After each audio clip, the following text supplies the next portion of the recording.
Ano bang kinakatakutan ng chairman? Ano na po ba ang nangyari sa pagsunod sa ebidensya? O piling ebidensya lamang ba ang susuriin at ipipiket na lamang ang mata sa iba? Hanggang kailan po itong tahasang pagharang sa katotohanan, Ginoong Pangulo? Ano na po ba ang nangyari sa makulay na kasaysayan ng Blue Ribbon Committee na sa mahabang panahon ay tiningala at nagsilbing isang bantayog sa pagtukoy at pagtutok sa mga katiwalian at pagdarambong na nagaganap sa ating burokrasya? Hanggang kailan po tayo maghahalokip-kip ng mga kamay sa harap ng malawakan at karumal-dumal na paglima sa ating kabangbayan? Hanggang kailan po maghihintay sa wala ang taong bayan na mistulang ninakawan sa tanghaling tapat? Hanggang kailan ang mistulang pagbubulag-bulagan, Ginoong Pangulo? Hanggang kailan po magtitiwala sa atin ang taong bayan na nandito tayo para proteksyonan ang kanilang kapakanan? Hanggang kailan po natin sila mapapaniwala na makakagawa pa tayo ng mabuti para sa kanila? Hanggang kailan po kaya ang pagmamaang-maangan, Ginoong Pangulo? Naghanap po ng kasagutan ang mga mamamayan. Hindi po bukas, hindi po sa makalawa. Ngayon na po, Ginoong Pangulo. Senyales ng demokrasya ay kung hindi nagsasang-ayunan ang mga senador. Correct. Senador po, iba ang tingin natin sa kanila kaysa sa mga congressman, di po ba?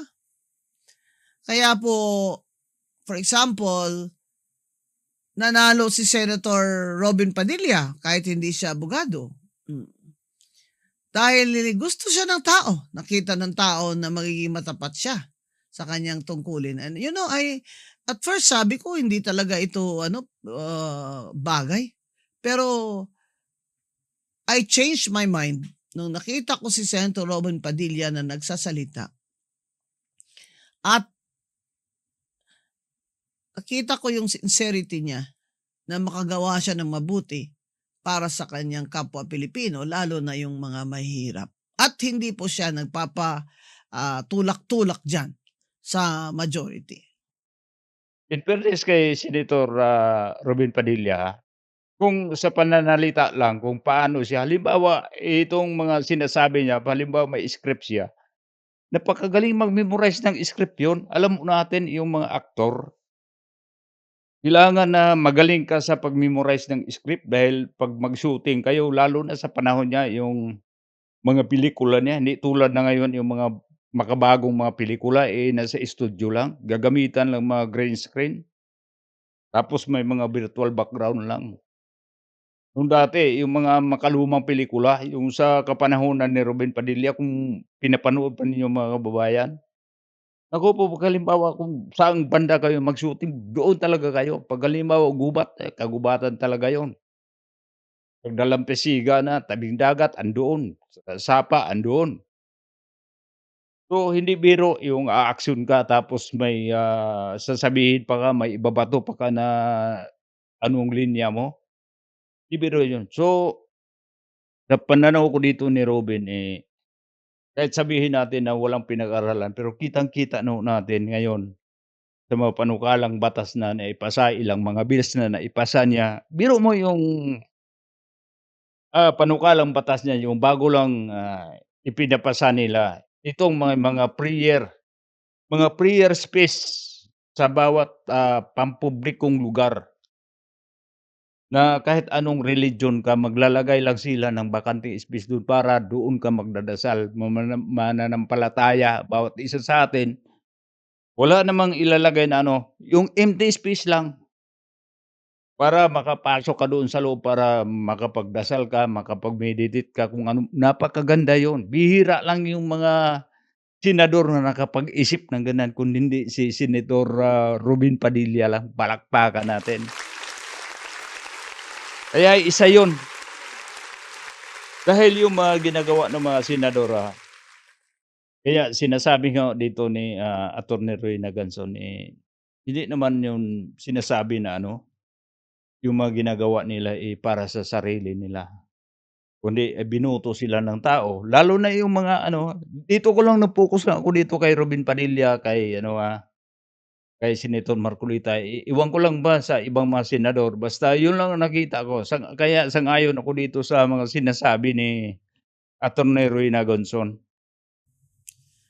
Ngayon, tingnan din natin, bakit naman binoto ng mga tao si Senator Marcoleta na matagal ng congressman doon sa Sagip Party List?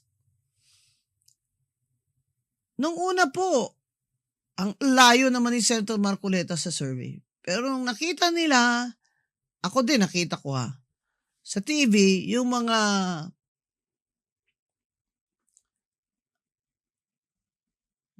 paging ano niya, yung napaka-sharp niya at intelihenteng tao itong si Senator Rodante Marcoleta.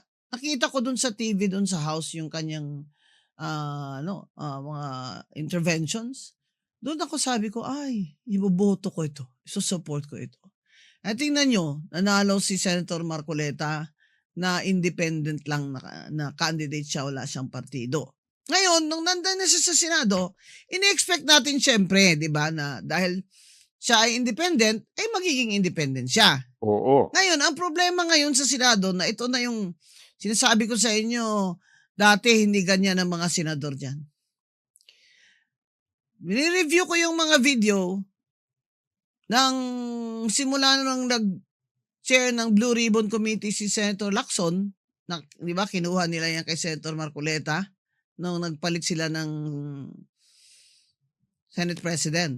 Oo. Tila napaka-personal naman ng mga tira ni Senator Ping Lacson kay Senator Marcoleta.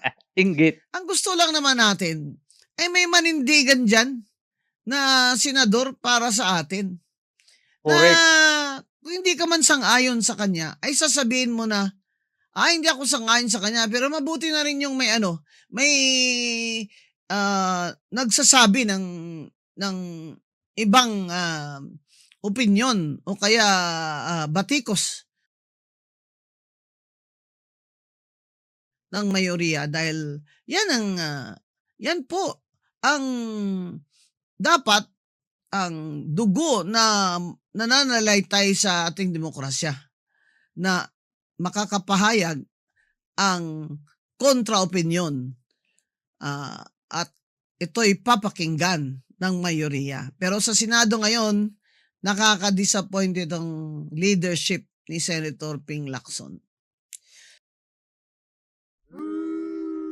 Lacson, ito daw si Attorney Rowena Gonzon na nagsabi sa'yo na nakaka-disappoint. Totoo naman talaga, mga kababayan. Sino bang hindi ma-disappoint dyan? Isa sa mga kasamahan mo dyan, nagbabatuhan na, tapos ikaw ay to the rescue ka? Ikaw ang sasalo? Pangit yun. Kaya kamo linagay dyan sa mga tao, binuto kayo para sa mga tao, hindi ipansarili ninyo. Itong kay Marcolita, yung sinasabi ni Marcolita yung sinasagot siya ni Lacson na, sige, pag titirahin niya ako, titirahin ko din siya. Walang problema kay Marcolita. Ano sabi ni Marcolita? Lagi mo naman akong tinitira. Pero baliwala sa akin yon, walang epekto dahil itong ginagawa ko para sa mga tao, hindi para sa kanya. Di ba? Yun ang sinasabi ni Marcolita. Kaya kayo dyan sa Senado, mga matitinong mga matitinong senador. Demokrasya to Kahit gusto naman niyo, sinasabi dito ni Attorney Gonzon, gusto man ninyo o hindi, ito mga sinasabi, hindi para sa inyo, para sa mga tao yung ginagawa ninyo, hindi para sa sarili ninyo. Makinig kayo dito kay Attorney Rowena Gonzon. Ito si Attorney Rowena Gonzon, hindi naman ito ibig sabihin natin ako pro Duterte ako. Hindi, ito maka Duterte. Ang sa amin dito, mga kababayan, kung saan sila nakalinya sa tama sila, walang kulay-kulay sa akin. Kahit ito sila si Sila si Pangilinan, kung sino, si Bam Aquino, mga gano'n-gano'n. Hindi ko yung mga gustong mga pulitiko na yon. Pero 'pag doon sila sa tama, naku po, pati pa ako papalakpak. Kaya ang sa akin lang dito, yung mga ginawa ng mga pulitiko, tama na ho yung pamumulitika ninyo. Tama na yung pagpapupugi ninyo sa mga kapwa niyo pulitiko. Ang problema kasi dito ngayon, mga kababayan, lalo na dito sa bagong, administrasyon sa ano, diyan sa Senado, kinakandong nila diyan ang pangulo. Parang, kung natatae yung pangulo para sila pa siguro magpupunas sa puwet. Sinasabi ko pong leader, siyan nakaka-disappoint because as the chair of the Blue Ribbon Committee, he is the one who has the duty. Siya yung may katungkulan na pakinggan ang minorya. Abay kung ganyan naman, Senate President Soto, na pag nagsenador naman ay nasa oposisyon, hindi na pwedeng magsalita. Yan nga inaabangan ng mga tao na yung senador nila, kahit hindi mayoriya, maririnig nila nang nagsasalita para Yun talaga inaabangan dahil si Marcolita lang itong mga ibang matitinong mga senador ang may malasakit sa mga taong bayan kaya inaabangan yun. Si Soto at saka Lacson hindi naman yun inaabangan yun. Napilitan lang yung mga tao na manunood dahil sila ang kumbaga nasa kanila ang bulay. Pero yung mga taong importante magsalita, ang pinapakinggan lang diyan ay si Marcolita.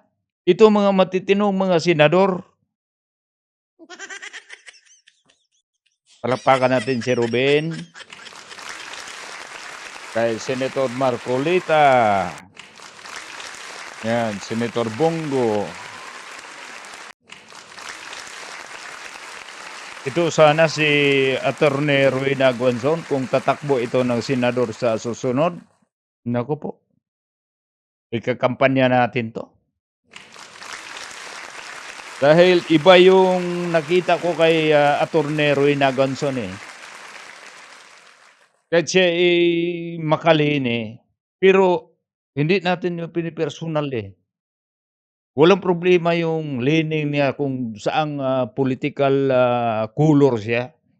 Pero dito kung saan nakikita kay Atty. Gonzon, doon talaga siya sa tama. Wala 'tong kaibahan na Senator Marcolita. Palakpakan ho natin mga kababayan.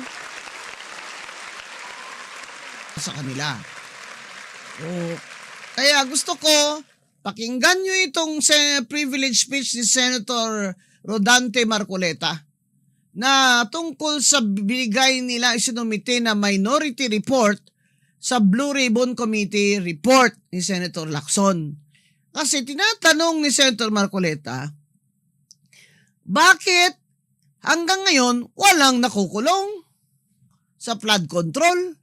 Bakit hanggang ngayon walang natutukoy na mastermind? Nilabas sa minority report, ibig sabihin report yun ng mga minoriya na senador, ha? Yung mga Senator Bongo, Senator Bato, Robin Padilla, Senator Amy, ganyan, no? Nakalagay sa Senate sa kanilang minority report ang mga rigged biddings, yung mga nakita nilang ebidensya ng massive corruption sa DPWH, ang mga ghost projects at substandard flood control projects na ilang taon na tayong niluloko nitong ating mga congressman na magnanakaw at mga kasabwat na DPWH at kontraktor. Yan po ang ibig sabihin ng minority report ni Senator Marcoleta, pero ayaw siya pakinggan ni Senator Ping Lacson. Nakita ko sa TV, sabi ni Ping Lacson, Mr. Chairman, ayoko nang makinig dyan. Ayaw talaga nila pakinggan dahil ayaw nilang matukoy kung saan patungo itong kanilang investigasyon. Alam mo natin mga kababayan na ito talaga pinakabastos na administrasyon na ang kanilang slogan, taliwas sa kanilang mga ginagawa. Lalo na nitong ang kakapal ng mga mukha nitong mga senador na cover up dito sa isyu ng korapsyon. Napakalaki na ng mga ebidensya, napakarami na ng ebidensya. Lalo na mga kababayan na nababasa ko itong isang abogado na nagnotaryo sa 18 ng mga Marines. Naku po, naninindigan talaga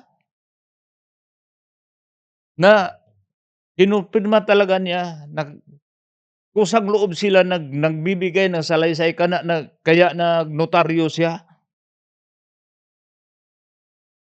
Kaya mga kababayan, hahanapan talaga nila ng mga technical foul itong mga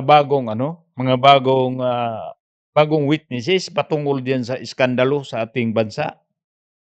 Napakalaking iskandalo 'yun mga kababayan dahil pira, eh.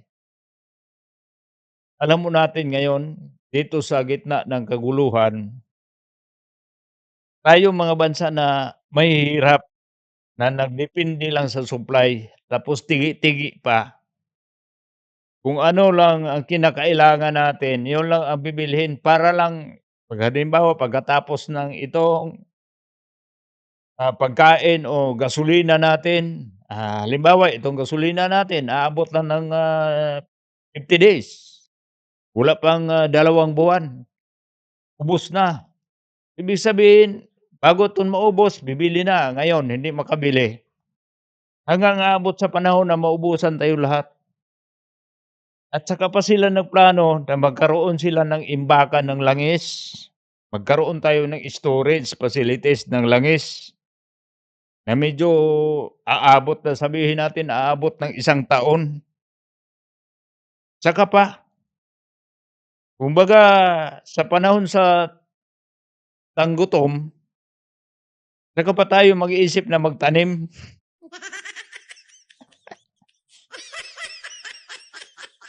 Kumbaga sa kusina, sa pamahay natin, kung kailan tayo makaramdam ng gutom, saka pa tayo magluto.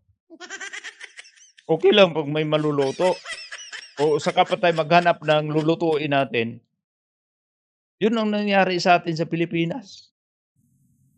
Ano ba 'yan? Kung ako pala diyan, magsalita ako, ayaw makinig sa akin, hindi na ako puwedeng magsalita. Di dito na lang ako magsalita sa radyo, 'di ba? Correct. Ayan mo mga kababayan, kaya nag-away din noon ng Chief of Staff ako ni Miriam Defensor Santiago, ha? Nag-away din yan sila ni Senator Ping Lacson. Abay, pattern na itong si Senator Ping Lacson na nang-away siya ng kapwa niya senador, At saka Behavior pala inaaway niya niya. mga abogado. Behavior pala ni Lacson 'yun. Parang si Trillanes pala 'yun. Mahilig mga away.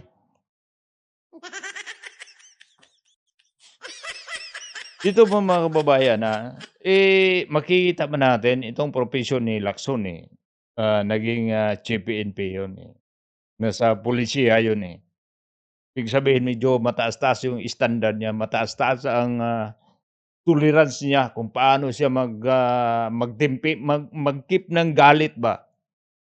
Pero hindi, ilalabas parang binabae style.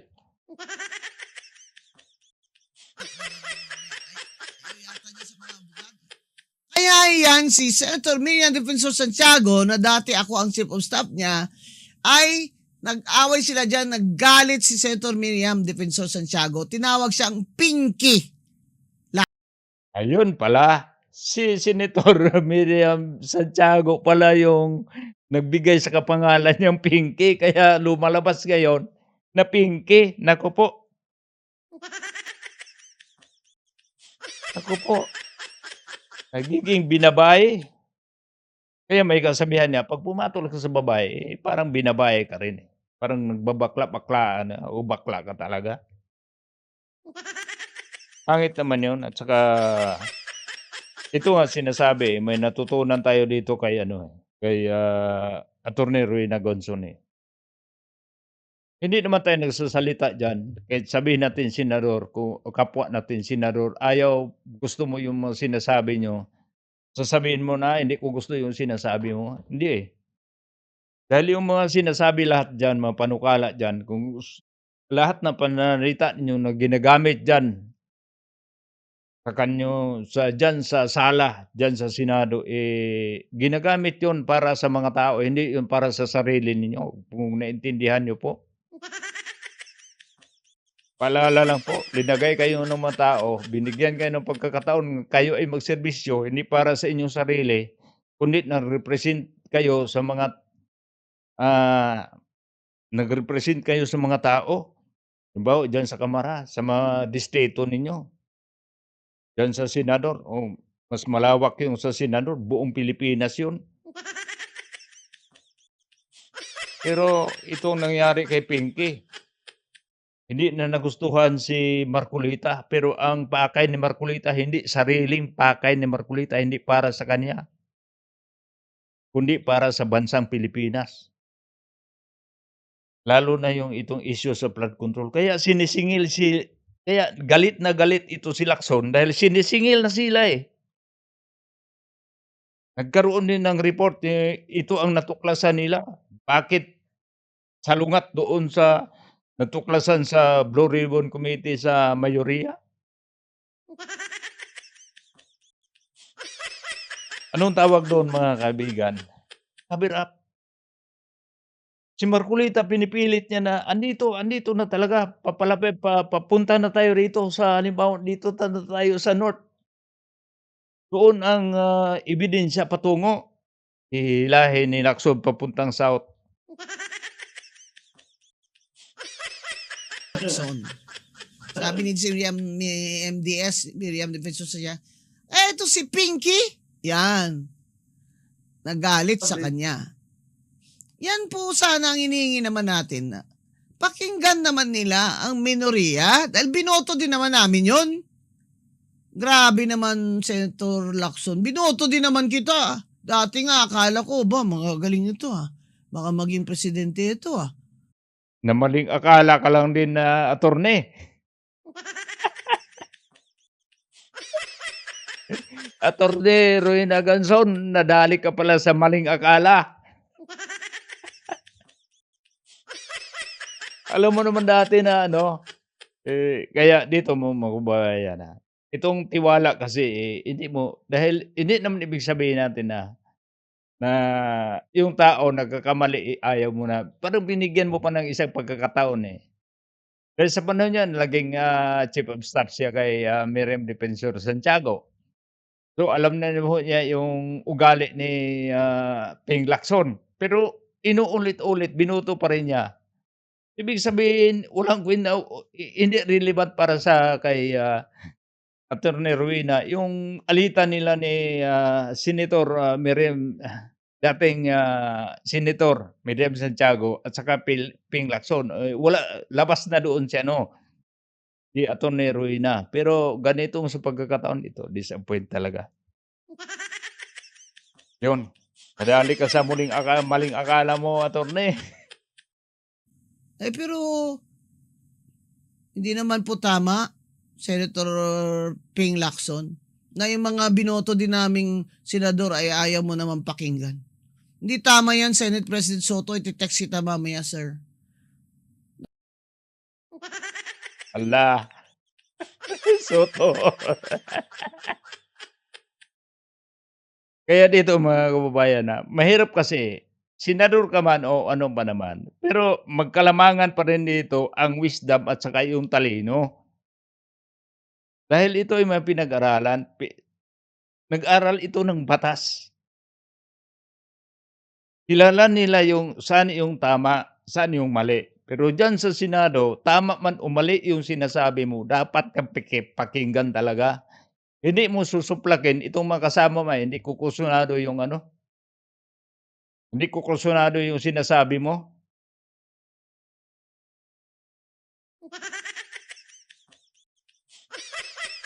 Dapat, sir, yung mga binoto rin namin na senador, pakinggan nyo rin. Eh kung ayaw nyo makinig dyan, hindi mag-headphone kayo. Ganyan kayo. Bakit? Para sa inyo ba yung sinasabi nila? Para yun sa tao. Correct. Kaya nga it's addressed to the President, the Senate President. Di naman yun address sa iyo. Kung ayaw makinig, di huwag. Diyos. Kaya pakinggan natin. Taray din to ni ano. Ang taray mo to, attorney. Parang bagay sa'yo, attorney Nako, Lacson, Soto, ito na si Attorney Rowena, tinarayan na kayo. Patay kayo dyan. Dito mga kababayan wala problema sa atin dito kung anong kulay pa naman saan tayo nakailing na kulay ng politika. Ang sa atin lang dito, hindi ibig sabihin na pumapaborde dito wala naman itong issue. Ang sa atin lang dito, ang pinaka-main topic dito ay paano mapuksa itong anomalya, itong nakawan, itong iskandalusong flood control project mga kababayan. Ito lang ang punto dito. Gusto sana mapunta doon yung mga ebidensya para matukoy na, para matapos na. Paano matapos? Papuntang north ditong isa, hihilahin dito sa kabila, papuntang south.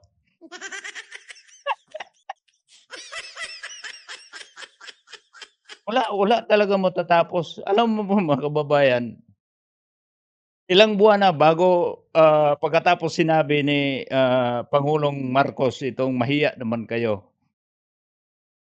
Pinangalanan na, nag-create na siya ng ICC. Ang natitira ngayon ay isang tao na lang.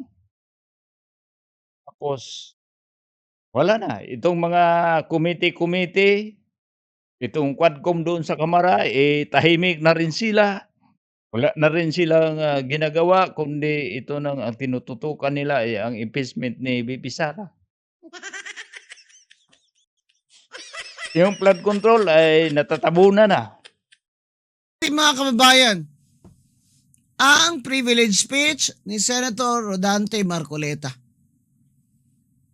Sige po, paki-on po. Sila po ay nagpahayag ng kanilang mga nalalaman tungkol dito sa malupit na pandarambong sa Kaban ng Bayan. Nabanggit nilang muli ang 30 Tamarin Street sa South Forbes Park, gayon din ang 14 at 41 Nara Street. Nabanggit din ang opisina ni Saldico sa House of Representatives at bahay daw sa Aguado sa harap ng Malacanang. Kinumpirma rin nila na totoo ang mga inihayag ni Orly Gutesa sa nakalipas na pagdinig ng komite.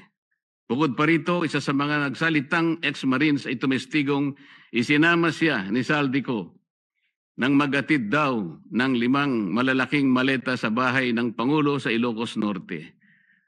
Ayon sa kanyang pahayag, si Congressman Sandro Marcos pa umano ang tumanggap ng pera at ilang oras lamang ang lumipas ay dumating rin daw ang Pangulo at ang unang ginang. Pero ano po ang ginawa ng chairman ng BRC? Sa halip na iharap sa taong bayan at diretsahang tanungin sa kanilang mga pahayag, kahagad na pinag-alinlanganan ang kanilang kredibilidad. Bago pa man masuri ang kanilang salaysay sa harap ng Senado, tila nabuo na ang isang konklusyon sa mismong chairman na dapat sana ay siyang magsiyasat nito. Ipinagkibit-balikat na lamang ang kanilang mga salaysay nang hindi man lang binigyan ng oportunidad na sumagot sa mga konklusyon at teorya. Kung ang kanilang mga pahayag ay hindi kapani-paniwala, lalong nararapat na sila'y paharapin sa isang formal at pagdinig upang doon mismo masubok ang kanilang inihayag. Mr. President, sila ay matapang na nagsalita at handang tumestigo ayon sa kanilang nakita. Saksi sila sa kung saan at kanino dinala ang limpak-limpak na perang nakapaloob sa mga maleta, mga kahon at iba pang mga sisidlan na kanilang ginamit. Ano bang patunay pa ang dapat nilang ilabas para lamang sila ay inyong umpisahang pakinggan? O baka Gusto nilang ang maliit pa ang magsalita. Hindi raw kapani-paniwala. Sila nga ang inutusang magdala ng pera, Ginoong Pangulo. Kaya ang tanong, ano bang kinakatakutan ng chairman? Ano na po ba ang nangyari sa pagsunod sa ebidensya? O piling ebidensya lamang ba ang susuriin? Lacson, ano daw kinakatakutan mo, Lacson?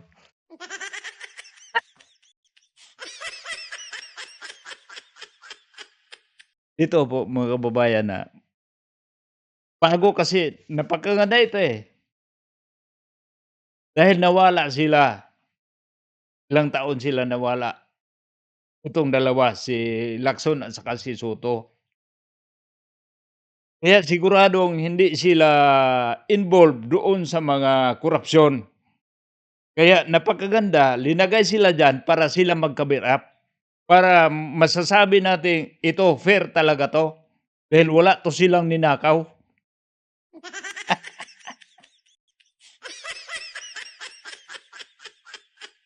Maganda. Napakaganda talaga ang ano nila, moves. Napakaganda ang script nila. Kaya dito mga kababayan, pag hindi ito mapigilan talaga, naku po, ubos. Wala naman talaga tayong pera, ubos naman talaga yung pera. Hindi na talaga yun mapanagot yung mga taong sangkot doon sa pagnanakaw. Kaya binibira ngayon, ito si Marcolita na naghahanap talaga sila ng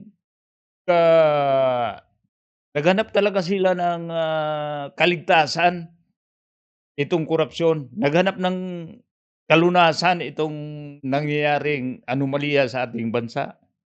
Pero anong ginagawa nila? Parehas to silang, kung baga sabihin natin, parehas to silang bago, itong tatlo, diyan sa Senado. Bagong nakabalik yung dalawa at saka ito si Marcolita, bagong sampa diyan sa Senado. Pero ito, kita mo, nakakabago-bago lang na ni Senator Marcolita pero talo pa rin ito kay ano, Senator Lito Lapid.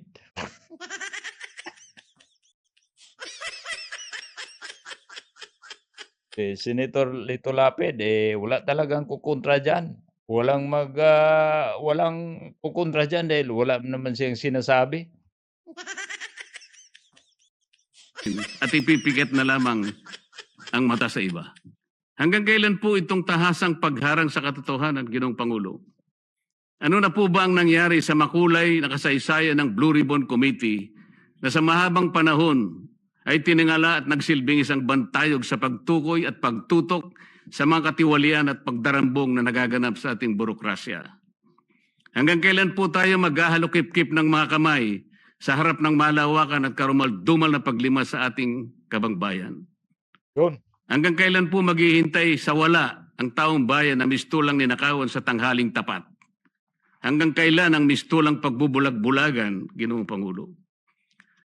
Diyan sila nasaktan, Senator Marcolita. Diyan sila nasaktan eh. Para ninanakawan sa tanghaling tapat. Alam nyo po, masakit sa tenga sa taong mga guilty. Pero yung mga taong naghahanap ng hustisya, naghahanap ng katarungan, napakatamis yun, napakagandang pakinggan doon. Itong cry na yon, yung nag-iiyak yung puso mo para sa mga tao tapos ginanon ka lang sa mga kasamahan mo diyan, pinipersonal ka. Idaan lang natin 'to sa tawa mga kababayan, pero makikita natin dito mga kababayan kung napanood niyo yung video kahapon. Patungkol dito ni Senator Marcolita, itong mukha ni Senator Marcolita talaga, daming bumabati ko sa kanya pero napaka-professional talaga. Kahit nasa kalagitnaan ng mga galit sa isa't isa pero kontrolado. Hindi talaga siya naging agresibo, hindi siya nagme-mental block. Napakaayos kaya itong mga bumuboto dito kay Senator Marcolita, mga kababayan, hindi kayo lugi. Hindi tayo lugi. wala tayong pagsisisihan sa mga binubuto natin. Itong mga binubuto, itong andiyan ngayon sa Senado, itong nasa kapangyarihan ngayon, naku po, sising-sisi ho tayo, karamihan. Bakit kayo andiyan? Instead na kayo ay magpapagaan doon sa kabuhayan, mapapagaan sa pamumuhay ng bawat Pilipino, nakaambag pa kayo sa kanilang mga kahirapan. Hanggang kailan po magtitiwala sa atin ang taong bayan na nandito tayo para proteksyonan ang kanilang kapakanan? Hanggang kailan po natin sila mapapaniwala na makakagawa pa tayo ng mabuti para sa kanila? Hanggang kailan po kaya ang pagmamaang-maangan, Ginoong Pangulo? Yun, napakasakit na battle cry yun. Napakasakit sa tainga ni yan, nasasaktan si Lacson. Ganyan talaga ang galit. Kaya sinasabi niya po, nakakabingi na yun, nakakabingi. Nabibingi mo talaga yun dahil salungat doon sa mga ginagawa mo. Parang tinutulog ka na sa sarili niyong konsensya. Hindi konsensya ng committee, sarili niyong konsensya dahil pinipersonal niyo yung sinasabi ng kasamahan mo para sa taong bayan yun Pero anong nangyari? Pinipersonal niyo, kaya yun. Nami-mislead kayo. Ito si Senator Marcolita mga kababayan, ito lang po sinasabi. Hindi ko nakalimutan yung sinasabi ni Pangulong Duterte, by the book lang. Susundan mo lang yung aklat, susundan mo lang yung batas, susundan mo lang yung libro, hindi ka maliligaw. Dami na itong sinasabi dati ni Pangulong Duterte sa mga pulis, sa mga nagtatrabaho sa gobyerno. Susundan lang ang batas. Palakpakan. Pero anong ginagawa nitong mga kasamahan dito ni Senator Marcolita? Pindalo.